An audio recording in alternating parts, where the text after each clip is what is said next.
ಕೊಕ್ಕಡದ ಮಲ್ಲಿಗೆ ಮಜಲು ತೋಟದಲ್ಲಿ ಅಕ್ರಮ ಕಸಾಯಿಖಾನೆ. ಧರ್ಮಸ್ಥಳ ಪೊಲೀಸರು ಹಿಂದೂ ಸಂಘಟನೆ ಕಾರ್ಯಕರ್ತರಿಂದ ದಾಳಿ.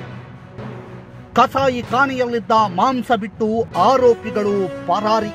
ಆರೋಪಿಗಳಿಗಾಗಿ ಧರ್ಮಸ್ಥಳ ಪೊಲೀಸರ ತೀವ್ರ ಶೋಧ.